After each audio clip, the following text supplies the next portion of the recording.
Good afternoon. Dito yung start and finish ng executive race kanina.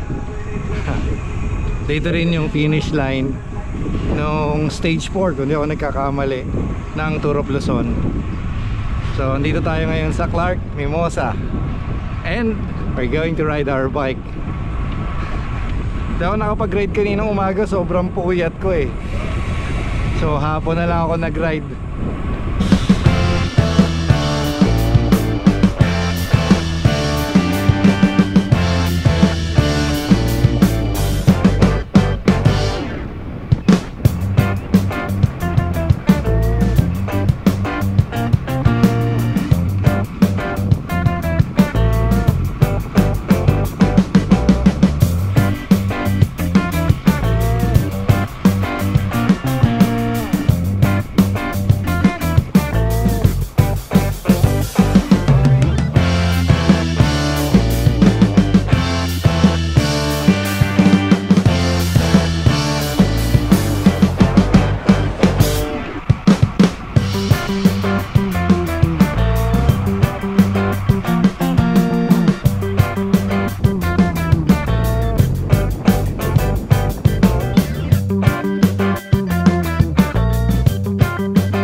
Ikot-ikot lang tayo dito sa Clark. Sa ngayon, maahon tayo sa pader.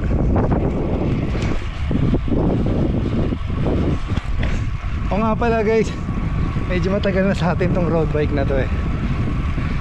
Pero ever since na binuo natin ito, alam ko hindi ko pa na-vlog to eh. Hindi ko pa siya na bike check.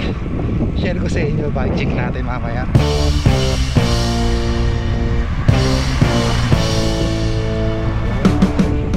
Tama rin na mai-bike check na natin ito kasi ilan na rin yung napalitan kong pyesa dito eh.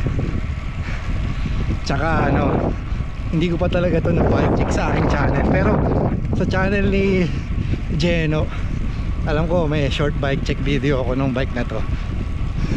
Pero to, this time sa channel ko.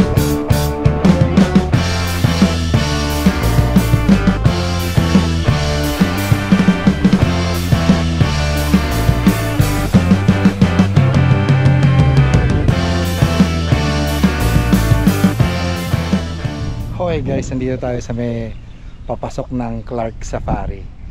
So dito tayo magbo-bike check kasi madalang ang dumadaan sa sakyan at medyo tahimik dito. So simulan na natin yung ating bike check. Yung frame natin is the Factor Ostro VAM. I got this from Factor Philippines. Factor Philippines is one of the partner of my channel, and of course CF Cycling Performance. Yun, so simulan na natin. The frame is the Factor Ostro VAM version 2. Black and black yung kanyang paint job.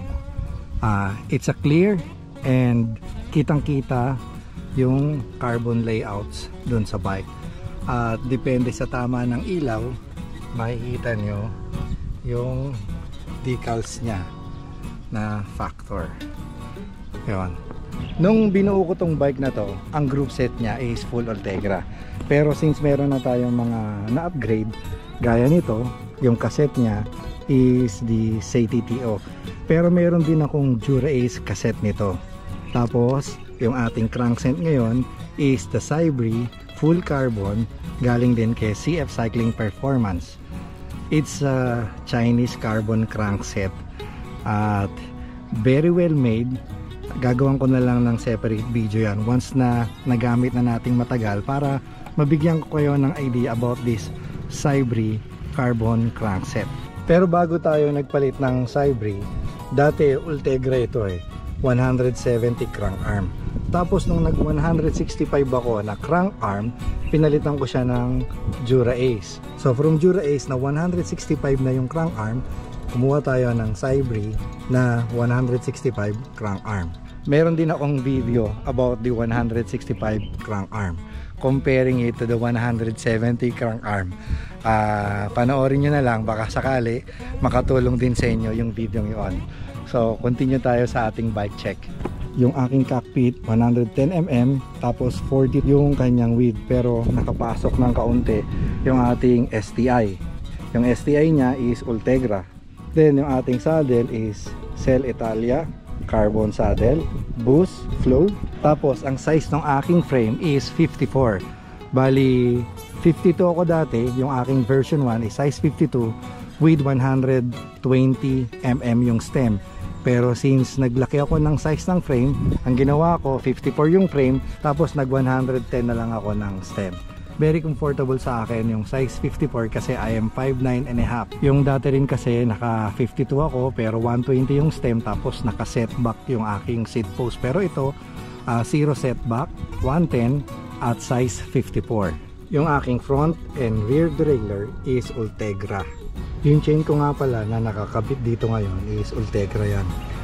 Bali naka-wax yung aking chain. Since nasimulan kong gumamit ng hot wax melt, hindi na ako bumalik sa oil-based na lube. Nung nakaraang Audax, yung chain na nilagay ko at ginamit ko is the KMC chain, 12 speed. Pero ito, Ultegra, bali iwinax ko muna yung KMC. So ganun lang ginagawa ko, palitan lang yung aking chain. Then yung aking wheelset is the Lunhyper Rapid D45. Yung aking gulong is the Continental Grand Prix 5000 STR.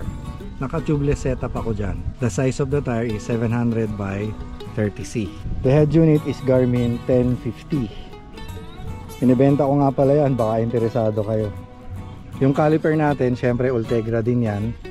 Tapos yung ating rotor 140 sa likod, then 160 sa harap. Ultegra din of course. Then we have our onboard power meter is the Fabero Asioma 1. Ayan, patamaan natin ng araw para makita nyo.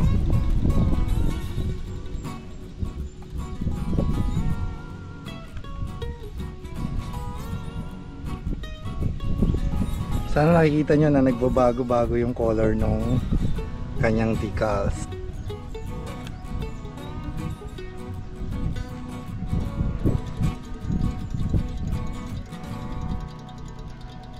Yung headset nga pala, as well as the bottom bracket, is ceramic speed.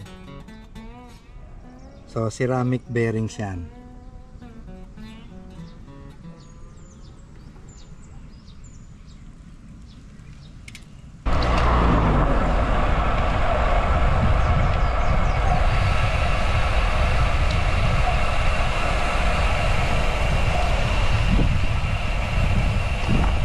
Okay guys, that's our vlog, that's our bike check. Yun lang muna sa ngayon. In-update ko lang kayo dito sa aking bike ngayon. And this is going to be my setup para sa upcoming Grand Fondo. Ito rin yung ginamit nating bike nung nakaraang Audax Antipolo o Audax Rizal. Kung hindi nyo pa napapanood, I'm inviting you to watch the vlog. Maganda yon, very inspiring video. Okay guys, that's all for today. Bawi ako sa inyo sa mga epic bike rides and content. If you like this video, please give it a thumbs up. At hindi pa po kayo nakasubscribe, please do subscribe on my YouTube channel. Ride safe, stay healthy. God bless you all. This is Cycling Chef.